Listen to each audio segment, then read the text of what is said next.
کچھ کہانیاں وقت کے سینے میں دفن رہتی ہیں اور کچھ اچانک یوں سامنے آتی ہیں جیسے کسی نے برسوں بعد بھولے ہوئے صندوق کا تالا کھول دیا ہو۔ یہ کہانی بھی اسی صندوق میں پڑی ہوئی تھی، خاموش، اداس، مگر ٹوٹے ہوئے خوابوں کی خوشبو سے بھری ہوئی۔ ایک ایسی کہانی جس کے کرداروں کی آنکھوں میں برسوں کی خاموشی سمٹی ہوئی تھی۔ گاؤں نورپور اپنے نام کی طرح روشن تو نہیں تھا، مگر اس کے لوگوں کے دل روشن تھے۔ چھوٹی چھوٹی کچی گلیاں، مٹی سے اٹے درخت اور شام کے وقت پرندوں کی واپسی کی مسحور کن آوازیں، یہ سب نورپور کو ایک عجیب سی سادگی دیتے تھے۔ مگر اسی سادگی میں کہیں نہ کہیں زندگی کے کٹھن امتحانات چھپے بیٹھے تھے۔ اسی گاؤں میں رہتی تھی حیا، ایک خاموش، گہری آنکھوں والی لڑکی۔ حیا کا چہرہ دیکھ کر لگتا تھا جیسے اس کے اندر پوری ایک دنیا چھپی ہو۔ وہ کم بولتی تھی مگر محسوس بہت کرتی تھی۔ اس کے دل میں خواب بھی تھے اور خوف بھی، امید بھی تھی اور مایوسی بھی، اور سب سے بڑھ کر ایک راز بھی جو شاید وہ خود سے بھی چھپاتی پھرتی تھی۔ اس کے والد استاد نعیم گاؤں کے سب سے مانے ہوئے استاد تھے۔ رزق کم تھا مگر عزت بے حساب۔ لوگوں کے دکھ سننا، بچوں کو پیار سے پڑھانا اور جھوٹ نہ بولنا ان کی زندگی کے بنیادی اصول تھے۔ مگر زندگی سب کے لیے آسان نہیں ہوتی۔ استاد نعیم کے سینے میں ایک پرانی بیماری چھپی بیٹھی تھی جس کا بوجھ اب بڑھنے لگا تھا۔ حیا جب اسکول سے لوٹتی تو گھر کے صحن میں بیٹھا پرانا نیم کا درخت ہوا کے ساتھ سرسراتا رہتا۔ اس کے نیچے بیٹھ کر استاد نعیم اکثر کھانسی روکتے، مگر حیا کا دل ہر بار دہل جاتا۔ ابا، آپ ٹھیک تو ہے؟ وہ دھیرے سے پوچھتی۔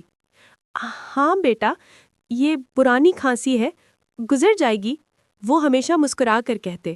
حالانکہ حیا جانتی تھی کہ یہ کھانسی پرانی نہیں، خوفناک تھی۔ حیا کا ایک چھوٹا بھائی بھی تھا، سعد، شوخ، چنچل اور ہر وقت سوالات کرنے والا۔ اس کے سوال کبھی ختم ہی نہیں ہوتے تھے۔ حیا اس کی ہنسی کے بغیر دن کا تصور نہیں کر سکتی تھی۔ مگر جب استاد نعیم کی حالت بگڑنے لگی تو سعد بھی بدلنے لگا۔ اس کی شرارتوں میں کمی آ گئی اور اس کی آنکھوں میں سوالوں کے بجائے خوف بسنے لگا۔ گاؤں کے لوگ ایک دوسرے کے دکھ درد میں شریک ہوتے تھے، مگر کچھ لوگ ایسے بھی تھے جو دوسروں کے زخموں پر نمک چھڑکنے میں خوشی محسوس کرتے تھے۔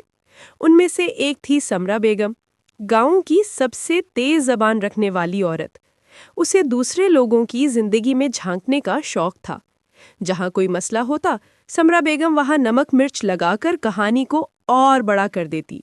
ایک دن حیا بازار سے گھر واپس آ رہی تھی کہ راستے میں اس نے سمرا بیگم کو اپنی سہیلیوں کو کہتے سنا، سنو، استاد نعیم کی حالت ٹھیک نہیں لگتی، پتہ نہیں اب یہ گھر کیسے چلے گا۔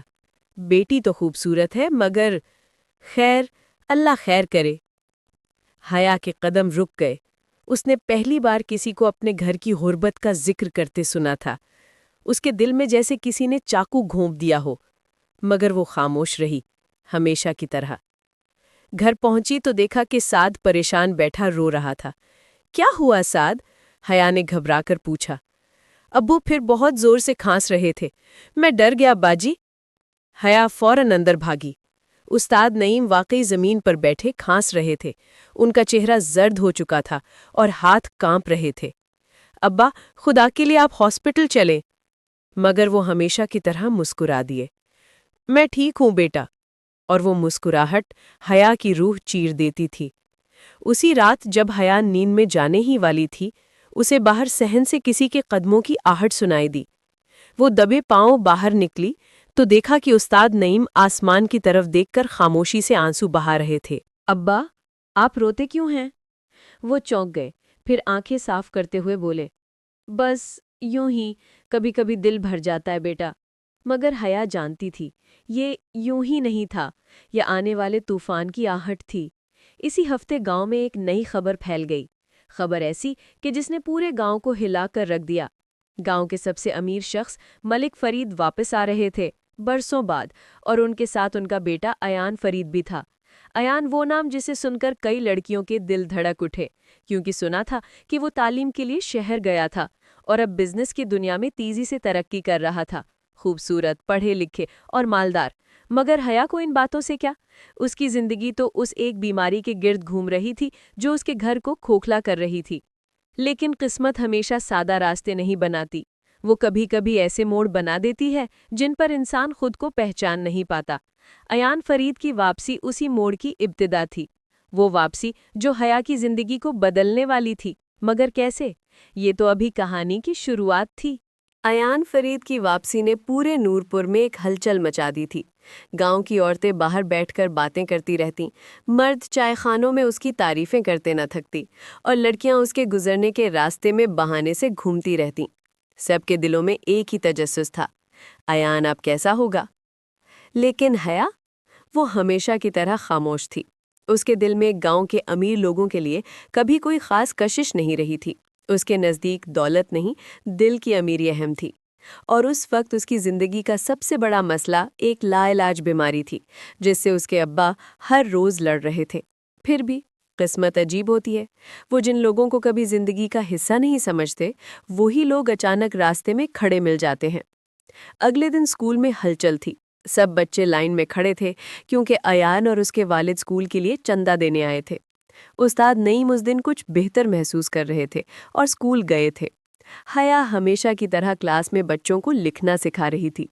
اچانک شور بلند ہوا، وہ آ گیا، ایان آ گیا۔ بچے دروازے کی طرف بھاگے، استاد نعیم بھی باہر نکلے۔ حیا نے دور سے جھانکا، وہ پہلی بار ایان کو دیکھ رہی تھی۔ لمبا، خوبصورت، باوقار، آنکھوں میں اعتماد، چلنے میں نرمی۔ اسے دیکھ کر لگا جیسے وہ کسی اور دنیا سے آیا ہو۔ گاؤں کے کچے میدان میں اس کی موجودگی کچھ الگ ہی محسوس ہو رہی تھی۔ ایان آگے بڑھا اور استاد نعیم کے سامنے ادب سے جھک گیا۔ آپ کو یاد ہے مجھے؟ میں یہی اسکول میں پڑھتا تھا۔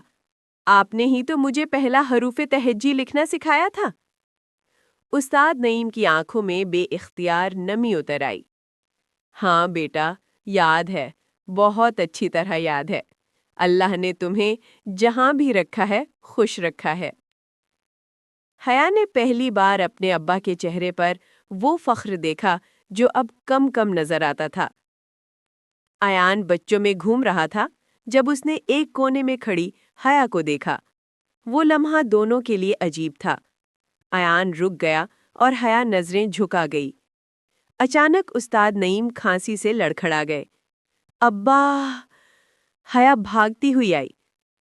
ایان نے فوراً آگے بڑھ کر استاد نعیم کو سہارا دیا۔ آئیے استاد جی، بیٹھ جائیں۔ استاد نعیم بامشکل سنبھلے۔ حیا ان کی پیٹھ تھپ تھپانے لگی۔ ایان کے چہرے پر فکر کی لکیریں ابھر آئیں۔ آپ کی طبیعت ٹھیک ہے؟ ہاں بیٹا، بس ہلکی سی کھانسی ہے۔ مگر حیا جانتی تھی کہ یہ کھانسی ہلکی نہیں تھی۔ ایان کے دل میں عجیب سا احساس پیدا ہوا، جیسے یہ خاندان اسے کہیں جانا پہچانا ہو، جیسے ان کے دکھ کسی نہ کسی طرح اس کے اپنے دکھوں سے جڑے ہوں۔ شام کو گاؤں میں ایک دعوت رکھی گئی، ملک فرید کی طرف سے۔ سارے گاؤں کو بلایا گیا تھا۔ استاد نعیم کی طبیعت ٹھیک نہیں تھی، مگر وہ حیا کے اصرار پر تھوڑی دیر کے لیے جانے کو تیار ہو گئے۔ دعوت میں روشنیاں، آوازیں، کھانا، سب کچھ تھا، مگر حیا زیادہ تر خاموش کھڑی رہی۔ اسے ہجوم سے ہمیشہ گھبراہٹ ہوتی تھی۔ ایان دور سے اسے دیکھ رہا تھا۔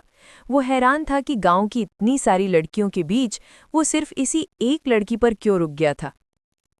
کیا اس کی آنکھوں کی خاموشی، یا اس کا سادہ سا دوپٹہ جس کے پیچھے اس کا چہرہ چھپا تھا، یا پھر شاید وہ منظر جب وہ اپنے باپ کے لیے گھبرا رہی تھی؟ ایان نے آہستہ سے آگے بڑھنے کا فیصلہ کیا، مگر گفتگو سے پہلے ایک شور مچ گیا۔ سمرا بیگم اور اس کی بیٹی وہاں کھڑی تھیں۔ استاد نعیم کی بیٹی تو ماشاءاللہ خوبصورت ہے، سمرا بیگم نے آواز اتنی بلند رکھی کہ آدھا گاؤں سن لے۔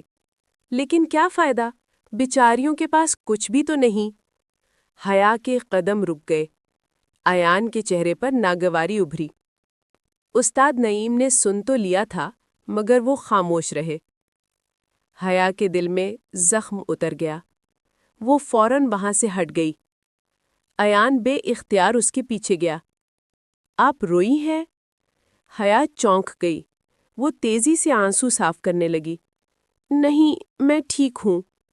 آپ ٹھیک نہیں ہیں۔ ایان کی آواز نرم تھی مگر سچی۔ حیا نے نظریں جھکا لیں۔ آپ غریبوں کے دکھ نہیں سمجھ سکتے۔ ایان کے دل پر جیسے چوٹ لگی ہو۔ آپ غلط سمجھ رہی ہیں۔ اس کے الفاظ آہستہ مگر گہرے تھے۔ میں نے بھی زندگی میں بہت کچھ کھویا ہے۔ حیا نے پہلی بار اس کی آنکھوں میں جھانکا۔ وہ آنکھیں امیری نہیں، دکھ چھپا رہی تھیں۔ مگر اس سے پہلے کہ ایان کچھ اور کہتا، استاد نعیم دوبارہ کھانسی روک نہ سکے اور زمین پر گھٹنوں کے بل بیٹھ گئے۔ ابا! حیا اور سعد بھاگے۔ ایان نے فوراً انہیں اٹھایا اور بغیر سوچے سیدھا اپنی کار کی طرف بڑھا۔ ہسپتال لے کر چلتے ہیں۔ حیا حیران رہ گئی۔ نہیں، ہم شہر کا خرچہ نہیں اٹھا سکتے۔ میں اٹھاؤں گا۔ ایان کی آواز سخت تھی، لیکن دل سے۔ استاد نعیم میرے استاد ہے اور استاد کا حق ادا نہیں کیا جا سکتا۔ حیا خاموش ہو گئی۔ ایان نے استاد نعیم کو ناڑی میں بٹھایا۔ حیا اور سعد بھی ساتھ بیٹھے اور رات کے اندھیرے میں گاڑی شہر کی طرف دوڑ پڑی۔ اس سفر نے تینوں کی زندگیاں بدلنی تھیں، مگر کیسے؟ یہ ابھی شروعات تھی، اصل موڑ تو آگے آنے والا تھا۔ گاڑی کی ہیڈ لائٹ سڑک کو چیرتی ہوئی آگے بڑھ رہی تھیں۔ رات گہری تھی، ہوا تیز تھی، اور گاڑی کے اندر خوف، امید اور اضطراب تینوں ایک ساتھ موجود تھے۔ ایان ڈرائیونگ کر رہا تھا، مگر اس کی نظریں بار بار ریئر ویو مرر میں استاد نعیم پر پڑتی تھیں، جو مسلسل کھانس رہے تھے۔ حیا ان کے کندھے سہلا رہی تھی، اور سعد خاموشی سے سہم کر بیٹھا تھا۔ آپ فکر نہ کریں، ابھی اسپتال آ جائے گا، ایان نے آہستہ سے کہا۔ حیا نے سر تو ہلا دیا، مگر دل میں خوف تھا کہ کہیں بہت دیر نہ ہو گئی ہو۔ ہسپتال پہنچتے ہی ڈاکٹروں نے استاد نعیم کو ایمرجنسی میں داخل کر لیا۔ مشینوں کی آوازیں، ادویات کی مہک اور ڈاکٹروں کی تیزی نے ماحول کو مزید سنگین بنا دیا۔ حیا اور سعد باہر بینچ پر بیٹھے تھے۔ حیا کی آنکھوں میں آنسو رکنے کا نام نہیں لے رہے تھے۔ ایان بھی قریب کھڑا تھا۔ وہ پہلی بار کسی اجنبی کے دکھ میں اس طرح ڈوبا ہوا تھا۔ چند گھنٹے بعد ڈاکٹر باہر آئے۔ کافی انفیکشن بڑھ چکا ہے، علاج لمبا چلے گا اور خرچہ بھی کافی ہوگا۔ حیا کا دل جیسے کسی نے مٹھی میں جکڑ لیا ہو۔ ڈاکٹر صاحب، ہمارے پاس زیادہ پیسے نہیں ہیں، اس نے دھیرے سے کہا۔ ایان فوراً آگے بڑھا۔ آپ صرف علاج شروع کریں، خرچے کی فکر نہ کریں۔ حیا چونک گئی۔ نہیں، میں آپ پر بوجھ نہیں، یہ بوجھ نہیں ہے، ایان نے اس کی بات کاٹ دی۔ یہ حق ہے۔ استاد نعیم وہ شخص ہیں جنہوں نے مجھے انسان بنایا۔ میں ان کے سامنے ہمیشہ قرضدار رہوں گا۔ حیا خاموش ہو گئی۔ یہ پہلی بار تھا کہ کسی نے اس کے باپ کی عزت کو یوں بلند کیا تھا۔ وہ آنکھیں جھکا گی، مگر دل میں شکر گزاری کا دیپ چل اٹھا۔ اگلے دن جب استاد نعیم کو ہوش آیا تو ایان پاس کھڑا تھا۔ استاد جی، آپ کی طبیعت ابھی بہتر ہو جائے گی، آپ بس آرام کریں۔ استاد نعیم نے نیم کھلی آنکھوں سے اسے دیکھا۔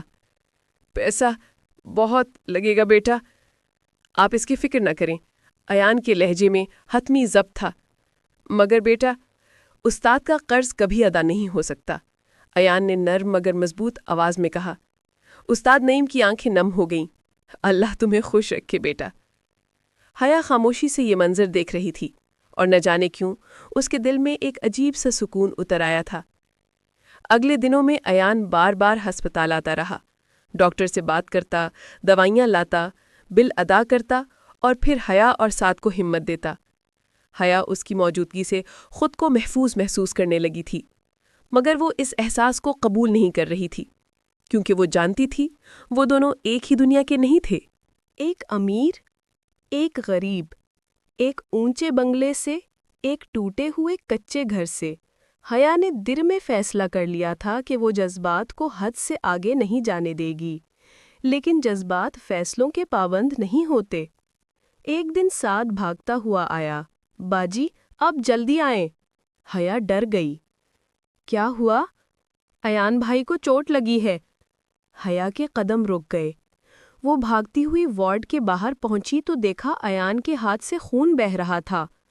اصل میں وہ استاد نعیم کے لیے دوائی لیتے ہوئے شیشے پر ہاتھ رکھ بیٹھا تھا جو ٹوٹ گیا۔ آپ نے دھیان کیوں نہیں رکھا؟ حیا بے اختیار پریشان ہو کر آگے بڑھی۔ ایان مسکرایا۔ اتنا سا زخم ہے، آپ فکر نہ کریں۔ اتنا سا نہیں ہے، حیا نے پہلی بار اس پر آواز بلند کی، پھر فوراً نرس کے ہاتھ سے روئی پکڑی اور اس کا ہاتھ صاف کرنے لگی۔ ایان اس کے چہرے کو خاموشی سے دیکھ رہا تھا۔ اس کی آنکھوں میں پہلی بار ایک نرمی، ایک لگاؤ اور ایک سکون تھا۔ آپ اتنی فکر کیوں کرتی ہیں؟ ایان نے آہستہ سے پوچھا۔ حیا چونک گئی۔ او، کیونکہ آپ، میرا نہیں، میرا مطلب آپ ابا کا خیال رکھتے ہیں۔ ایان ہنس پڑا۔ اور آپ کا نہیں؟ حیا کا دل دھڑک اٹھا۔ وہ فوراً پیچھے ہٹ گئی۔ مجھے جانا ہے، ڈاکٹر سے ملنا ہے، اور وہ بھاگتی ہوئی وہاں سے چلی گئی، مگر ایان کے چہرے پر مسکراہٹ باقی رہی۔ رات کو ایان ہسپتال سے نکل کر گھر گیا تو مالک فرید فائلیں دیکھ رہے تھے۔ بیٹا، آج کل تم بہت وقت اس استاد نعیم کے گھر والوں کو دے رہے ہو، کوئی خاص وجہ؟ ایان خاموش رہا۔ تمہیں ان سے ہمدردی ہے یا؟ مالک فرید کے سوال میں ایک راز کھولنے والی تیزی تھی۔ ایان نے مسکرا کر سر اٹھایا۔ بابا، کچھ لوگ دل کو چھو لیتے ہیں اور کچھ دل کو بدل دیتے ہیں۔ ملک فرید نے حیرت سے اسے دیکھا۔ تو کیا وہ لڑکی؟ ایان نے ایک لمبی سانس لی۔ بابا، مجھے نہیں پتا یہ کیا ہے، لیکن اس کی آنکھوں میں ایک ایسی سچائی ہے جو میں نے آج تک نہیں دیکھی۔ ملک فرید سمجھ گئے۔ بیٹا، اگر تمہارے دل میں کوئی اچھی نیت ہے تو میں تمہارے ساتھ ہوں، مگر یاد رکھو، غریب لوگ جلد ٹوٹ جاتے ہیں، ان کا دل بہت نرم ہوتا ہے، اسے زخمی مت کرنا۔ ایان نے دھیرے سے کہا، میں کسی کو تکلیف دینا نہیں چاہتا بابا، خاص طور پر اسے تو بالکل بھی نہیں۔ اگلے دن حیا دوپہر میں گھر گئی تو دروازے پر ایک اجنبی لڑکی کھڑی تھی، خوبصورت، بناؤ سنگار کیے ہوئے۔ کیا میں اندر آ سکتی ہوں؟ اس نے پوچھا۔ آپ کون؟ حیا نے حیرانی سے پوچھا۔ میں سارا ہوں، ایان کی منگیتر۔ حیا کے پیروں سے جیسے زمین کھسک گئی، اس کے ہاتھ کانپنے لگے، وہ بے اختیار کرسی پر بیٹھ گئی۔ سارا مسکرائی، وہ مسکراہٹ جس میں نرمی نہیں، جیت محسوس ہوتی ہے۔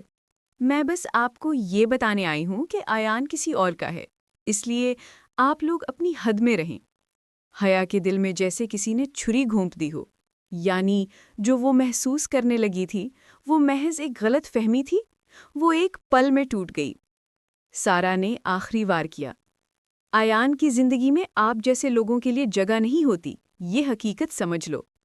وہ یہ کہہ کر چلی گئی۔ حیا ٹوٹے سانسوں کے ساتھ بیٹھ گئی۔ ایان پر غصہ نہیں آیا، بس خود پر آیا۔ میں نے سوچ بھی کیسے لیا کہ اس کی آنکھوں سے آنسو گرنے لگے۔ وہ سمٹ کر بیٹھ گئی، اور اسی لمحے اسے احساس ہوا، یہ کہانی آسان نہیں، یہ محبت آسان نہیں، اور یہ سفر ابھی بہت کٹھن ہے۔ حیا کے دل کی دنیا خاموشی سے بکھر گئی تھی۔ سارا کی باتوں نے جیسے اس کے اندر ساری روشنی بجھا دی تھی۔ وہ سمجھ ہی نہیں پا رہی تھی کہ اس کو زیادہ تکلیف کس بات کی ہے، یہ کہ ایان کسی اور سے منسوب ہے، یا یہ کہ وہ خود کو کبھی اس قابل سمجھ ہی نہیں پائی۔ اس نے فیصلہ کر لیا تھا کہ وہ اب ایان سے دور رہے گی، چاہے ابا کی طبیعت کیسی بھی ہو، چاہے حالات جیسے بھی ہو، وہ کسی کی زندگی میں دخل انداز نہیں بننا چاہتی تھی۔ اگلے چند دن حیا نے خود کو بالکل بدل دیا۔ ایان جب ہسپتال آتا تو وہ ایک لفظ بھی زیادہ نہ بولتی۔ وہ نظریں چکا لیتی، ہاتھ روک لیتی، فاصلہ بڑھا لیتی۔ ایان حیران تھا۔ ایک شام وہ وارڈ کے باہر بیٹھا انتظار کر رہا تھا جب حیا آئی، مگر ایسے جیسے وہ اسے جانتی ہی نہ ہو۔ ایان نے آہستہ سے پوچھا، آپ مجھ سے ناراض ہیں؟ نہیں، حیا نے مختصر جواب دیا۔ پھر آپ مجھ سے بات کیوں نہیں کر رہی؟ ایان رکی، پھر دھیرے سے بولی، آپ کی زندگی میں بہت لوگ ہیں، میں ان میں شامل نہیں ہوں، اسی لیے فاصلہ اچھا ہے۔ ایان کے دل پر جیسے چوٹ پڑی۔ آپ نے مجھ سے یہ کس نے کہا؟ کسی نے نہیں، حیا نے جھوٹ بولا، میں خود سمجھ گئی ہوں۔ ایان کچھ لمحے اسے دیکھتا رہا، پھر بولا، اگر میں کہوں کہ مجھے آپ سے بات کرنا اچھی لگتی ہے، اگر میں کہوں کہ آپ کی فکر مجھے بے وجہ نہیں ہوتی، اگر میں کہوں کہ آپ کچھ نہ کہیں۔ حیا نے لرزتی آواز میں کہا، کیوں؟ حیا نے ہمت جمع کی، دل کو چوٹ دی اور کہہ دیا، کیونکہ آپ کی منگیتر آئی تھی اور اس نے سب کچھ بتا دیا۔ آیان کے چہرے پر حیرت اور غصہ دونوں ابھر آئے۔ سارا یہاں آئی تھی اور اس نے آپ سے کچھ بھی کہا؟ جی، اور وہ شاید ٹھیک کہتی ہے۔ حیا کی آواز بھرا گئی۔ آپ جیسے لوگوں کے پاس ہم جیسے لوگوں کے لیے جگہ نہیں ہوتی۔ آیان نے ایک قدم اس کی طرف بڑھایا۔ آپ نے غلط شخص کی بات پر یقین کر لیا اور مجھ سے ایک بار بھی نہیں پوچھا۔ حیا خاموش رہی۔ سارا میری منگیتر نہیں ہے، آیان نے مضبوط لہجے میں کہا۔ ہمارے خاندانوں نے بچپن میں ایک رشتہ طے کیا تھا، مگر میں نے کبھی اسے قبول نہیں کیا اور نہ کبھی اس سے کوئی تعلق رکھا۔ حیا چونک گئی۔ لیکن وہ تو کہہ رہی تھی۔ اس نے جو کہا وہ اس کی مرضی، لیکن میرے دل کی مرضی کچھ اور ہے۔ آیان کی آواز میں وہ گہرائی تھی جو حیا برداشت نہیں کر سکتی تھی۔ اور وہ مرضی کیا ہے؟ حیا نے بہت آہستہ پوچھا، جیسے جواب سننے سے بھی ڈر رہی ہو۔ آیان نے بنا جھجک کہا، میں آپ کو چاہتا ہوں۔ حیا کے سانس رک گئے۔ مگر میں کوئی امیر لڑکی نہیں ہوں، میرے پاس کچھ بھی نہیں ہے۔ محبت میں کیا ہوتا ہے کیا نہیں، یہ نہیں دیکھا جاتا، آیان نے نرمی سے کہا۔ اور ویسے بھی مجھے کچھ چاہیے نہیں، مجھے بس آپ چاہیے ہیں۔ حیا کی آنکھوں سے بے اختیار آنسو بہہ نکلے۔ آپ غلط سمجھ رہے ہیں، میں آپ کے قابل نہیں ہوں، آیان نے دھیرے سے کہا۔ انسان قابلیت سے نہیں، نیت سے قیمتی بنتا ہے، اور آپ کی نیت اس دنیا کی سب سے خوبصورت چیزوں میں سے ایک ہے۔ حیا کچھ بول نہ سکی۔ وہ پہلی بار کسی کے سامنے کمزور نہیں، محفوظ محسوس کر رہی تھی۔ اسی لمحے اندر سے ساج چیختا ہوا نکلا، باجی، ابا کی سانس رک رہی ہے۔ دونوں اندر بھاگے۔ ڈاکٹروں نے فوراً مشینیں چیک کرنا شروع کیں۔ استاد نعیم بے حد کمزور ہو چکے تھے۔ حیا ان کا ہاتھ تھام کر رو رہی تھی، ابا پلیز ہمیں چھوڑ کر نہ جائیں۔ استاد نعیم نے آہستہ سے آنکھیں کھولیں۔ ان کی نظریں دھندلا رہی تھیں مگر چہرے پر ایک سکون تھا۔ حیا، بیٹا رونا مت۔ ابا آپ ٹھیک ہو جائیں گے نا؟ انہوں نے کمزور مسکراہٹ دی۔ ہر انسان کو ایک دن جانا ہوتا ہے، میں بھی جا رہا ہوں، مگر سکون سے، اس لیے کہ میں تم دونوں کو اچھے ہاتھوں میں دیکھ رہا ہوں۔ حیا چونک گئی۔ کون سے ہاتھوں میں؟ استاد نعیم نے نظروں سے ایان کی طرف اشارہ کیا۔ بیٹا، میں جان گیا تھا کہ تم اسے پسند کرتے ہو۔ ایان، میری بیٹی بہت نیک ہے، اسے کبھی اکیلا نہ چھوڑنا۔ ایان کی آنکھوں میں پہلی بار آنسو آ گئے۔ استاد جی، آپ فکر نہ کریں، میں جان بھی دے دوں گا مگر انہیں کبھی تکلیف نہیں ہونے دوں گا۔ حیا پھوٹ پھوٹ کر رو پڑی۔ استاد نعیم نے سعد کے سر پر ہاتھ پھیرا۔ میرا بیٹا، مہن کا خیال رکھنا۔ پھر انہوں نے آخری بار دونوں بچوں کو دیکھا اور ایک لمبی سکون بھری سانس لی۔ مشین کی آواز سیدھی لائن پر آ گئی۔ ابا! حیا کی چیخ پورے وارڈ میں گونج گئی۔ ایان نے اسے تھام لیا۔ سعد اس کے سینے سے لگ کر روتا رہا۔ وہ رات نورپور کی تاریخ کی سب سے اداس رات تھا۔ تدفین کے بعد حیا کئی دن خاموش رہی۔ گھر جیسے ویران ہو گیا تھا۔ سعد کی شرارتیں ختم ہو گئیں اور حیا کی ہنسی بھی۔ ایان ہر روز آتا، خاموشی سے بیٹھتا، کچھ کہتا نہیں تھا، بس موجود رہتا۔ حیا جانتی تھی کہ وہ اس دکھ کو بانٹنے کی کوشش کر رہا ہے اور یہی اس کے لیے سب سے بڑی مدد تھی۔ ایک دن ایان نے آہستہ سے کہا، حیا، میں تم سے ایک بات کرنا چاہتا ہوں۔ جی؟ میں تم سے نکاح کرنا چاہتا ہوں، اگر تم چاہو تو۔ حیا چونک گئی، دل دھڑکا، سانس رک گئی۔ ایان، یہ مشکل ہے۔ میں مشکل آسان کرنے آیا ہوں، ایان نے مسکرا کر کہا۔ مگر لوگ باتیں کریں گے۔ لوگ تو تب بھی باتیں کرتے ہیں جب انسان کچھ نہ کرے، ایان نے مضبوط لہجے میں کہا۔ اور اگر باتیں کرنی ہے تو کرنے دو، ہمیں اپنی زندگی کسی اور کے خوف میں نہیں گزارنی چاہیے۔ حیا کی آنکھیں بھر آئیں۔ پتہ نہیں میں آپ کے گھر والوں کو پسند آؤں گی یا نہیں۔ ایان نے اس کا ہاتھ تھام لیا۔ میرے گھر والوں نے مجھے پسند کیا ہے اور میں نے تمہیں، بس یہی کافی ہے۔ حیا کی خاموشی اس کا جواب تھی۔ ایان کی آنکھوں میں روشنی بھر گئی۔ چند ہفتوں بعد نورپور میں ایک خوبصورت مگر سادہ نکاح ہوا۔ سعد خوشی سے ناچ رہا تھا۔ گاؤں کے لوگ حیران تھے کہ ملک فرید کا بیٹا اتنی سادگی میں نکاح کر رہا ہے۔ ایان نے جب نکاح کے بعد حیا کا ہاتھ پہلی بار تھاما تو اس نے آہستہ سے کہا، میں وعدہ کرتا ہوں تمہاری زندگی میں کبھی وہ آنسو نہیں آنے دوں گا جو تنہائی میں بہتے ہیں۔ حیا نے دھیرے سے سر جھکا لیا۔ میں بھی وعدہ کرتی ہوں آپ کے ساتھ کبھی ناانصافی نہیں کروں گی، یعنی نہ خود کو کم سمجھوں گی اور نہ آپ کو زیادہ۔ ایان ہنس پڑا۔ یہی تو بات ہے تم میں، تم دل کی امیر ہو حیا۔ سعد نے پیچھے سے آواز دی، باجی، ایان بھائی، ابا کو دیکھو، وہ خوش ہو رہے ہوں گے نا؟ حیا نے آسمان کی طرف دیکھا۔ ہلکی سی ہوا چلی، جیسے کسی نے دعاؤں کی آنچ ان پر ڈال دی ہو۔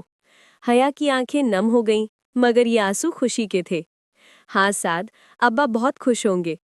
ایان نے اس کا ہاتھ مضبوطی سے تھاما۔ یوں نورپور کی وہ خاموش، سادہ اور ٹوٹی ہوئی لڑکی زندگی کی سب سے خوبصورت منزل پر پہنچ گئی اور اس کی کہانی یوں مکمل ہوئی، دکھوں سے گزر کر روشنی تک۔